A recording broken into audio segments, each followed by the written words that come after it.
Only fools would walk away, but we're standing here today. Through the storms and history, only fools in SAFC. Sunderland till the day I die, underneath the west side sky. Through it all we still believe, only fools in SAFC.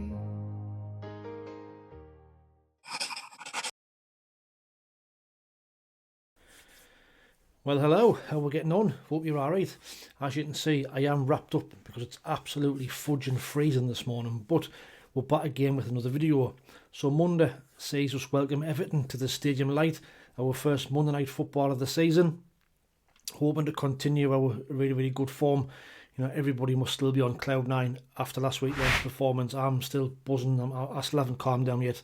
What a win at Chelsea. What a fantastic performance from everybody concerned. But that's in the past now. We have to move forward and we have to kind of take that momentum into Monday's game against Everton. Now, Monday is going to be a game of two receptions for a certain two people. We welcome Jordan Pickford back to the Stadium of Light. You know, what a career he's had since he left us. He's been an absolutely fantastic servant to Everton. You know, England's #1 keeper. Brilliant. On the flip side of that, a certain Mr. Moyes is making his first return back to the stadium as well, since that ill-fated relegation season in 2016-2017. Disastrous spell in charge. And the frustrating thing about that is, you know, we thought we were getting a really good manager when we got him. You know, he replaced Big Sam when Big Sam went for the England job in 2016. But in his first interview, he kind of more or less said he's expecting a relegation battle. Not what you want to hear from your manager after, you know, I think it was 1 or 2 games in. So really disappointing spell for David Moyes. But he's vastly experienced. You know, he's got over 1,000 games as a manager. Got a 42% win rate overall. He's had 2 spells with West Ham since he left us. The second spell he did really well. He had a 44% win rate with them. He's now gone back home, if you like. He's replaced. He's gone back to Everton, where, you know, he's kind of back home where he made his name. In hindsight, he probably wouldn't have took the Man United job when he replaced Sir Alex Ferguson in there to try and replace him. He was on a hiding and out, and it didn't really work out for him. But as you know, when he was in charge at us 2016-2017, following them comments, you know, we finished bottom of the league that season. A massive 17 points from safety. You know, we relegated with 4 games to go. It was just absolutely horrendous. You know, that 1-0 defeat against Eddie Howe's Bournemouth to seal our fate. After a 10-year stay in the Prem, we were relegated that year, and that was us done up until now, 8 long years ago, where we're now back with a bang. But I think we've not got to focus on him too much, because we've seen it in the past where we've kind of put our focus into returning players and managers. You know, Chris Maguire being one, Alex Neil being another. You know, where you kind of switch your focus as fans, and you're more concerned about giving them the burden and giving them, you know, all the boos, where you take your eyes off the real importance and what's on the pitch. So we have to just, yes, before the game, give, you know, David Moyes all the boos, give Pickford all the praise and what have you.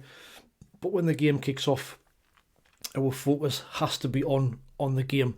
Now, Everton, you know, they're a famous old club, steeped in history.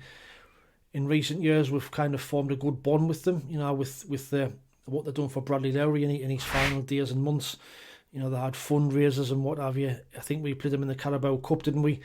Where we wore that special shirt, and they wore a special shirt as well for the Bradley Lowry Foundation. And there's also pics of little Bradley in the Everton kit, you know, in and around the Everton ground at the time, Goodison Park. And it was great to see, and we've kind of forged that bond with them, you know, off the pitch. Done loads of work for the foundation, which is class of them, you know, and they'll always be fondly remembered and fondly thought of for that. But on the pitch this season, they've had a bit of a mixed bag. They've won only 1 of the last 6 league games. They got beat on Saturday at home to Tottenham, 3-0. Lost at Man City before that. Then beat Crystal Palace at the end of Crystal Palace's long unbeaten run. At home 2-1, drew at home with West Ham, got beat at Liverpool in the Merseyside derby, and then before that drew at Aston Villa. So really, really mixed bag of form. That's left them sitting in 14th place at the moment. Played 9, won 3, drew 2, lost 4, scored 9, conceded 12, and on 11 points. So not really where they would want to be, not really where they'd expect to be. Away from home, away from that brand new Hill Dickinson Stadium, they've struggled as well. So they've played 4, won 1, drew 1, lost 3, scored 4, conceded 7, and only took 3 points away from home so far this season. The only away win came on the 30th of August when they beat Wolves, who are really struggling themselves, as we know. But having said that, we do know they've got some really, really good players. We've just been talking about there, Jordan Pickford, but they've also got a certain Jack Grealish. They've got Keenan Dewsbury Hall, who I like, who's a really good player. Iliman Ndiaye, cracking centre forward, and you can see in the top kind of 10 rated players there, all them players I mentioned. Grealish top of the ratings, Tarkowski, James Garner, Dewsbury Hall, Pickford, Iliman Ndiaye, all them players that will have to be watched. And I've just been saying Pickford since he signed for them, he's been a fantastic servant. He's just been class. I think he's just signed a new contract there as well, but he'll be buzzing to come back here. He'll be relishing the chance for it to come back and play at the stadium again, and it'll be great to see him back. But they'll also be coming here looking to bounce back from that 3-0 home defeat against Spurs. But like I said, we've got to focus on the task in hand and not get sidetracked by the pantomime of it that it's going to be. But for us, we go into the game full of confidence after that win last weekend. Unbelievable win at Chelsea. I really still can't believe it, But that result last week kind of shoved all the comments of you've had an easy start and you've not played anybody yet right down the throats of all those doubters and all the people who were saying that we've played anybody yet on paper. That result made the whole Premier League sit up and take notice. We are now in 4th place on merit and nothing else. No flukes, no luck at all. We're there on merit. And 1 defeat in 7 games. To have won 5 and drew 2 in the first 10 games is absolutely stuff of dreams for Sunderland fans. It really is. Our wins against West Ham, Brentford, Forest, Wolves and Chelsea. Draws against Palace and Villa. Our best ever start to a Premier League season. Already beat Southampton's totals of 12 points from last season already after 7 or 8 games. So overall, it's just been an absolutely fantastic start from us, and I keep on saying that I think we're in a dream and we're going to wake up sooner or later and we're still going to be in League One, but long may it continue. Now on the back of that as well, for all the people who said Xhaka's legs had gone and he was finished at 33 and he wasn't really a very good signing, look at this graphic. So him and Noah Siddiqui have covered the most ground in the Premier League this season. 100.83 kilometres for Xhaka, 100.14 kilometres for Siddiqui. That's absolutely fantastic. If you put that into miles, it works out it's 63 miles they've covered so far in the first 9 games. That works out at around 7 mile a game. Unreal fitness. And again, proving the doubters wrong. The signing of Xhaka, for me, has been the transformation and the catalyst of where all of these good performances and where we sit now has come from, because he's raised the bar in standards, in expectations, and everybody around him has stepped up to the plate. Along with that, we've signed Champions League quality players in Nordi Mukiele, Alderete, Talbi's got Champions League experience. All of these players are now stepping up to the plate, and the good thing is the more we gel and the more we play together, in my eyes, we're only going to get better, which is an unreal thought of how good we can be come the end of the season. Now, the big question on Saturday is going to be what formation and what tactics do we switch to. Do we keep that back 5 from the weekend? Do we switch back to our usual, 4-2-3-1? Does Alderete come back in if he's clear to play follow his concussion? Having looked at it and having thought about it, me personally, I'd probably switch back to our back 4. I can't really see Everton coming here and having a go based on the recent form, what they're having. I think they'll come here and be hard to break down. They'll probably play that low block and look at the attacking players of Grealish, Dewsbury Hall and Ndiaye to try and get them up the pitch quickly and catch us on the break. Now, the goal that we scored against also the goal that Chelsea scored on Saturday kind of came from our wing back position. So Reinildo at left wing back tried to push forward. He lost control of the ball, which then Trey Hume got caught out of position, left the space in behind. They broke quick on the turnover. Garnacho went down the left hand side, and he had all the space in the world for it to go past Nordi and fire a shot in. Now, for me, that was too easy, and we can't afford to do that because Everton's got the similar type of players where attacking wise they'll kill you. So for me, I'd switch to a back four, and this would be the team that I play. So I'd have Robin Roos in goal. I'd have a back four of Nordi, Dan Ballard, Alderete if he's fit, and Reinildo, with Xhaka, Gertrude, Siddiqui, Talbi, Lafayette and Isidore. Now, like I said, with the threat of Ndiaye, Dewsbury Hall and Grealish, I'd like to see a little tweak with Xhaka sitting a little bit deeper to stop that Dewsbury Hall, because Dewsbury Hall kind of drifts in that 10 role, and Xhaka just to give that protection in front of the back four, with Siddiqui, and Gertrude just in front, and Talbi and Lafayette tracking back to double up on the wingers of Grealish and Ndiaye. And also Mykolenko also likes to push forward as well from left back, so he's going to have to be watched. And I think that team gives us a more balanced lineup and allows us to kind of nullify their threats. Now, you've probably noticed on there missing out is Trey Hume, although he's now proved to be a Premier League quality player. He's stepped up to the plate. He's improved again this season. I just think that he's not in our strongest back four if everybody's fit. That's just my personal opinion. We know he's a fan's favourite and everybody loves him. I love him as well. I love his tackling, no-nonsense approach, but I just think in our strongest lineup, when everybody's fit, he doesn't quite make it. Mukiele is undroppable. He's a threat at both ends of the pitch. His long throws have become a weapon.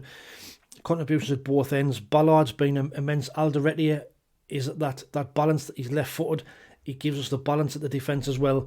And Reinildo is our natural left back. He comes straight back in following his suspension. Now, Rig, again, misses out. And although, Traore, I thought, had his best game on Saturday, I just feel Talbi is got more pace and we've got more chance on the turnover because, like I said, Mykolenko likes to push forward. And I think we could, on the turnover, catch them out and get space in behind. And Talbi could exploit that. Now, I think also set pieces could be key as well. Everton conceded really two poor goals on Saturday against Spurs from corners. The ball was put right on top of Pickford and Van der Ven, capitalised twice, pretty much two identical goals. And I've just been saying there about Nordi, that new long throw. When we're getting throws in and around the box, there's kind of an excitement now to see him going forward and hurt in the box. And we've got our goal at Chelsea at the weekend from a long throw as well, where Isidore was on the spot following, Traore's shot. Now, that could be a key area, but score predictions. And so, despite our really poor record against Everton, we've not done really well at all. They did win 3-0 in the last kind of trip to the Stadium Light. You might remember that in that relegation season, Lukaku scored a hat-trick that day. But, without sounding overconfident, I do really think Everton are there for the taking. I don't rate Tarkowski. I don't rate Michael Keane. I think they lack pace at the back. And I think Isidore and Talbi, like I've said, could capitalise on that. If they get caught committing too many people forward, I think we could catch them in behind.